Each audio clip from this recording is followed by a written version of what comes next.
The Straw Hat Riots of 1922 was a riot that occurred in New York City, originating as a series of minor riots. It spread due to men wearing straw hats past the unofficial date that was deemed socially acceptable, September 15th. It lasted 8 days, and it led to many arrests and some injuries.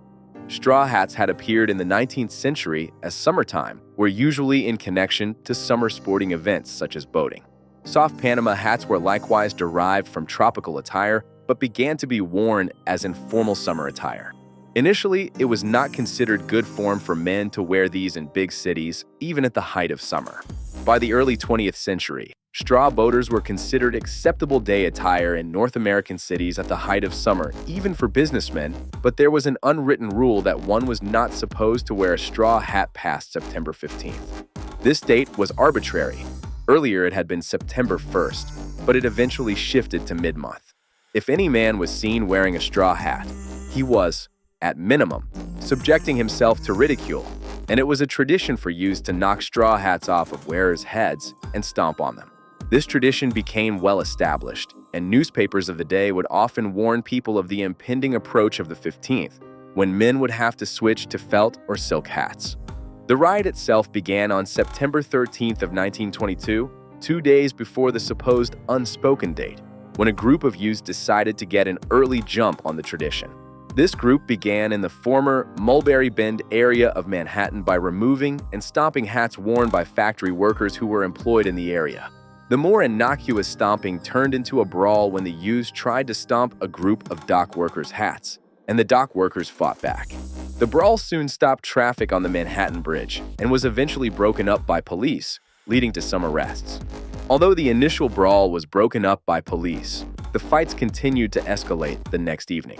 Gangs of teenagers prowled the streets wielding large sticks, sometimes with a nail driven through the top, looking for pedestrians wearing straw hats and beating those who resisted. One man claimed that his hat was taken, and the group who had taken his hat joined a mob of about 1,000 that was snatching hats all along Amsterdam Avenue.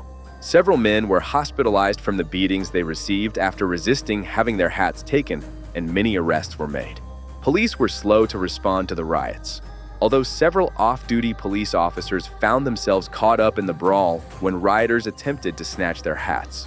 Many of those taken to court following arrest related to the hat-snatching frenzy opted to be fined rather than serve time in jail. A few youths, including one A. Silverman, did serve several days in jail for their involvement in the riots. The tradition of hat smashing continued for some time after the riots of 1922, although they marked the worst occurrence of hat smashing.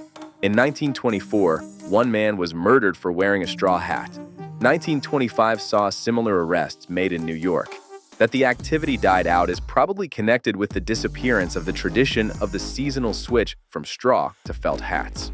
While Panama hats became, if anything, more fashionable during the 1930s, the straw boater became less fashionable.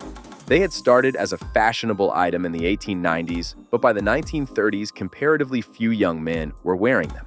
They probably seemed dated, quaint, and after the Wall Street crash, a symbol of the irresponsible 1920s. Straw hats for men continued to be manufactured, but crucially, they closely resembled hats such as the Panama, trilby, or fedora in shape.